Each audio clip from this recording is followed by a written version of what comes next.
une marque de lait infantile qui a été concernée par le rappel des laits contaminés. Honte à vous, Gigos, les gars. Mon bébé a mangé votre lait. Ça, je pense que cette étape n'est pas nécessaire. Il n'y a pas besoin d'avoir une page panier. La page produit, ça va pas du tout. Aujourd'hui, on analyse le site de Gigos, qui est une marque de lait infantile qui a été concernée par le rappel des laits contaminés. Ouais, mais non, en fait, je vais pas faire l'analyse du site. Je vais pas leur donner des recos CRO pour optimiser la conversion du site. Honte à vous, Gigos, les gars. Mon bébé a mangé votre lait, notamment des lots qui étaient concernés par le rappel, donc je ne vais pas vous donner ces éléments gratos et je vais partir directement chez la concurrence et on va parler de ce site. On parle de les petits culottés qui font pas mal de publicité en ce moment et qui vont donc bénéficier de cette actualité avec le rappel du lait. Je pense qu'ils vont récupérer pas mal de clients et donc je me suis dit que ça pouvait être intéressant de faire une petite analyse de leur site pour voir ce qui peut être amélioré. Donc il y a du bon, mais il y a aussi du moins bon. Il y a des bonnes idées, mais il y a pas mal de trucs à optimiser. On va voir ça tout de suite, à commencer par ce petit bandeau cookie qui, quand on accepte ou on refuse les cookies, on a cette info importante qui disparaît. Ça, c'est dommage parce que c'est un pop-up qui parlait justement du fait que les petits culottés n'est pas concernés par le rappel des laits infantiles, des laits contaminés. Et du coup, je me suis dit, bon, c'est dommage, j'espère qu'ils vont le rappeler sur leur page. Et ils le rappellent bien ici en top bar, donc info importante, ce lait n'est pas concerné. Voilà, donc ça c'est cool. Ensuite sur la home, je voulais vous montrer quelques points. Alors déjà ici on a un slider. Alors les sliders c'est pas recommandé sur une home en e-commerce pour plusieurs raisons. Ça marche pas niveau conversion. Si ça slide tout seul c'est embêtant pour l'utilisateur. On n'aura pas forcément le temps de lire les infos. Bref c'est pas idéal. Il y a des infos qu'on va louper. En revanche s'il laissait juste ce slide là, donc cette image là avec le texte et le bouton, ça marche très bien. Donc là on a l'USP, première couche française, 100% circuit court en abonnement, donc on comprend très bien de quoi il s'agit. Et puis ensuite, il n'y a pas que les couches, il y a aussi le lait, donc il faudrait faire un mix entre les deux. Mais c'est très malin d'avoir une hero section avec ce format-là, ça marche très bien. En plus, c'est pas trop grand, ça prend pas trop de place, donc c'est parfait. Ensuite, autre point positif, c'est la règle du 60-30-10 que j'évoque souvent.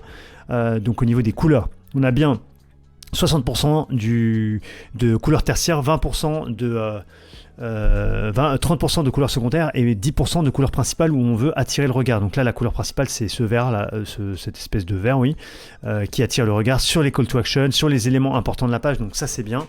Et puis après, le reste, c'est moins important. Donc ça, c'est déjà positif. Ensuite, en revanche, dans les choses à améliorer, à part la hero, ici on a les produits sous forme de liste et en fait il faudrait plutôt 2 produits par ligne pour pouvoir voir un peu tous les produits qu'il propose. Là, je pense que le scroll doit s'arrêter pas très loin et du coup, on voit pas tout ce qui se passe en dessous. Et c'est dommage parce que ici, on a un texte qui confirme l'USP. Ici, on a le fonctionnement des produits et puis un peu plus bas, on a de la preuve sociale. Donc, qu'est-ce que je dis souvent sur une home en e-commerce qui convertit ? Il faut 3 choses. Il faut la clarté, comprendre très bien en 5 secondes, en 10 secondes ce que propose le e-commerce. Donc ça, c'est plutôt pas mal, mais ça pourrait être amélioré parce qu'il y a un système d'abonnement. On le comprend peut-être pas tout de suite. Alors si quand même on le comprend un peu ici, mais il faudrait le rappeler à certains endroits de la page. La clarté, la preuve sociale, important. Ici, on a très peu de preuve sociale à part ce petit élément ici, mais sinon, on a rien d'autre. Donc si on voit pas ça, on voit pas qu'il y a toute une communauté qui est en train de se créer autour des petits culottés. Donc ça, c'est dommage. Et enfin, du produit. Il faut voir du produit partout. Donc là, on est pas mal, mais on pourrait optimiser un peu plus pour voir plus de produits, notamment tous les produits phares de la boutique sur très peu de scroll. Là, il faut beaucoup scroller. Donc ça, c'est un petit peu dommage. Donc oui, autre point, la home est trop longue. On voit que la home, il y a beaucoup d'éléments. Les utilisateurs ne scrollent plus sur mobile, donc ça sert à rien d'avoir tout ça. Il faudrait, je pense, réduire la home au moins de moitié. Donc il y a pas mal de sections à enlever. Il faut vraiment mettre le paquet sur une home, c'est vraiment le paquet sur on explique ce qu'on fait et à qui on s'adresse, on montre notre produit et on prouve qu'on a une crédibilité avec une communauté, avec des passages dans la presse, etc. C'est tout. Une home, ça sert à ça et rien d'autre. Le blabla sur le Made in France, sur les circuits courts, etc. C'est pas l'endroit pour le faire. On peut faire ça sur une page dédiée, on peut faire ça dans les pages produits, mais il n'y a pas forcément, ça n'a pas lieu d'être sur une home. Le menu, on est pas mal. Ça aurait été bien de faire un distinguo entre les liens principaux et les liens secondaires. Les liens principaux, ça va être les catégories de produits, donc kit d'essai, couche, lait, ça c'est les liens principaux, il faut bien le mettre en avant. Ça à l'accueil, on n'a pas besoin de le mettre, on peut le virer. Et ensuite les liens secondaires, qualité française, l'histoire, machin, tout ça c'est moins important, donc on va le mettre en lien secondaire, donc on va pas forcément mettre un picto à côté, on va peut-être le mettre plutôt en grisé, un peu plus petit, enfin faut vraiment faire un distinguo et que le focus du visiteur il se fasse sur les liens importants qui sont les catégories de produits, puisqu'on veut quand même que le visiteur il aille acheter, mais aussi des liens secondaires pour ceux qui veulent se renseigner sur certains types d'informations, mais il faut moins le mettre en avant. Je vous propose de passer au funnel kit d'essai. Donc en fait ce qui est assez osé et intéressant dans le cadre des petits culottés, c'est que si vous voulez acheter leurs produits, il faut absolument s'abonner. Vous êtes obligé de vous abonner pour la livraison des couches ou le lait. Et ça, c'est assez malin parce que du coup, ça va forcer le repeat et donc une lifetime value qui est optimisée.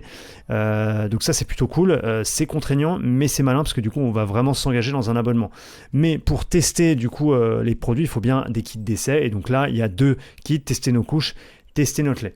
Donc je voulais juste vous montrer le funnel du kit qui est assez intéressant, où en fait on va indiquer un peu le type de lait qu'on veut. Donc moi je veux du lait classique pour 0 à 6 mois, et là bim on me propose le lait qui va bien. Donc c'est une sorte de mini quiz, mini diagnostic, et ça c'est assez intéressant. Moi je l'aurais plutôt mis sur un seul écran avec des étapes qui passent comme ça, un peu comme un Typeform ou un formulaire classique, parce que là du coup au scroll c'est un peu bizarre, parce que moi la première fois que je suis arrivé sur ce funnel, j'ai commencé à scroller, je me suis dit mais je comprends pas, il faut que je clique sur ces éléments-là. D'ailleurs, il n'y a pas assez d'affordance sur ces éléments-là. On ne comprend pas assez que ce sont des call to action. Donc, on ne sait pas trop s'il faut cliquer dessus. On commence à scroller. On ne comprend pas trop en fait la structure de la page. Donc, il aurait fallu plutôt un funnel style Typeform où on répond à 1 ou 2, 3 questions. À chaque fois, on clique sur le bon truc. Donc, il faudrait plutôt le visuel avec un bouton en dessous. Donc, je sélectionne ce lait, par exemple. Je ne sais pas. Ou je veux du lait classique ou je veux du lait épaissi, j'en ai aucune idée. Ça pourrait être intéressant d'ailleurs. Il y en a qui ne savent pas forcément la différence. Donc ça c'est lait classique, ça va être pour les bébés qui n'ont pas forcément de problème de reflux, et le lait épaissi ça va être plutôt pour ceux qui ont du reflux. Donc ça peut être intéressant d'avoir un diagnostic un peu plus long où vous allez poser la question, est-ce que votre bébé a du reflux ou pas. Enfin voilà, quelques petites questions qui vont vous guider ensuite et qui s'enchaînent et qui arrivent sur le produit qui va bien avec je teste. Donc voilà, donc ça c'était un truc que je voulais vous montrer. Après voilà, il précise qu'il faut qu'il y ait un abonnement qui va se déclencher automatiquement, donc ça pourquoi pas. Et je voulais juste vous montrer un truc. Donc déjà, quand on valide cette étape, on arrive sur la page panier. Ça, je pense que cette étape n'est pas nécessaire. Il n'y a pas besoin d'avoir une page panier. On peut la squeezer, ça rajoute un clic en plus. Du coup, là, il faut scroller pour aller chercher le bouton je commande. Là, je pense qu'ils ont de la déperdition, alors que cette étape n'est pas nécessaire. Et surtout, je voulais vous montrer, les amis, j'insiste à chaque fois là-dessus, mais là, il faut créer un compte ou s'inscrire. Ouais, c'est ça. Il faut créer un compte pour pouvoir commander son produit. Moi, j'ai pas envie de créer un compte quand je vais commander un produit, surtout un produit test. Je suis même pas sûr de continuer à acheter leurs produits. C'est une friction qui est trop grande pour moi, donc je vais m'arrêter là et je vais quitter le site. Donc ça, vraiment, les petits culottés, ils devraient proposer une commande en tant qu'invité. Ça, c'est vraiment dommage. Puis après, dès que l'utilisateur est content du produit qu'il a testé, là, il va recommander et là, il va potentiellement se créer un compte pour accéder à son abonnement, etc. Mais là, dans un premier temps, pour tout ce qui est la partie essai, il n'y a pas besoin de créer un compte. Donc ça, c'est vraiment dommage. Voilà, et je voulais vous montrer un dernier truc, c'est donc la page produit. Donc la page produit, on va prendre par exemple celle-ci. La page produit, ça va pas du tout. Il y a plein de trucs à améliorer, donc je vais pas vous faire tout le listing, mais en gros, ici, il y a une perte d'espace au niveau du scroll. En fait, il faudrait avoir le visuel produit en haut avec un slider, un carrousel photo pour voir plusieurs photos du produit, notamment l'arrière du produit avec les indications. Peut-être une main qui tient le produit pour montrer un peu la taille de la boîte. Peut-être une boîte à côté d'un bébé. Enfin voilà, il y a plusieurs photos intéressantes à mettre en avant dans un carrousel. Ensuite, généralement, dans la structure d'une page produit qui convertit, on va avoir le titre du produit en dessous avec la contenance, on va avoir le prix tout de suite, donc on va avoir le prix d'une boîte qui est à 16,95 €, on va avoir les avis, avec au clic sur les avis, un renvoi vers la section avis. Donc voilà, ça c'est vraiment la base qu'on va trouver en haut d'une page produit. Ensuite, on va avoir quoi ? On va avoir une petite description qui va un peu décrire le produit en quelques lignes, tout au plus. Et puis après, 2 call to action. Le call to action je m'abonne qui va être le call to action principal en vert, et un call to action je teste qui va être moins visible, enfin qui va être moins mis en avant. Mais il faut vraiment qu'on ait les 2 types de boutons, mais qui ne soient pas au même niveau d'information, au même niveau visuel. Donc ça, c'était un point important que je voulais vous évoquer. Et puis bien sûr, sous les call to action, généralement, on met des informations sur le paiement, sur la livraison, sur l'abonnement. Donc il pourrait mettre que la livraison, elle est estimée, elle est en X jours, qu'elle coûte tant. Il pourrait donner des indications sur le paiement, comme quoi c'est du paiement sécurisé. Il pourrait parler de l'abonnement en disant que l'abonnement est sans engagement. Donc on peut à tout moment résilier son abonnement dans son espace Mon Compte. Enfin, voilà, il y a des petites infos à rajouter sous le call to action qui permettent d'abaisser le niveau d'engagement. Voilà, et puis après, sous les call to action, généralement, on va retrouver une section avec des onglets déroulants, avec par exemple une partie sur les conseils d'utilisation, une partie sur la liste d'ingrédients, une partie sur la qualité des produits et une partie sur l'abonnement. Comment ça marche? Vous savez, c'est des petits onglets déroulants qu'on peut trouver. Par exemple, je vais vous montrer tout de suite un exemple de site qui fait ça. Voilà, donc je suis sur le site de Dijo, et là on voit bien un petit menu avec des onglets déroulants qui vont donner des indications sur les conseils d'utilisation, etc. Donc ça peut être intéressant. Généralement, on va construire ces éléments en ayant fait un peu de recherche utilisateur et en essayant de comprendre quelles sont les objections principales ou quelles sont les principales questions que se posent les utilisateurs avant d'acheter un produit. Voilà, et puis après, qu'est-ce qu'on aura en dessous? On aura surtout, très rapidement, il faut une section preuve sociale avec les avis, bien sûr, et une section FAQ. Là, on a une IRO qui n'est pas du tout optimisée et on enchaîne sur la transparence, les ingrédients. On s'en fiche, tout ça, personne ne le lit, ça on s'en fiche. Il y a très peu de gens qui regardent ça. Donc en fait, toute la page produit elle à revoir et ça c'est bien dommage. Et puis j'ai vu que surtout les petits culottés vous étiez sur WordPress et ça, e-commerce WordPress c'est vraiment pas optimal.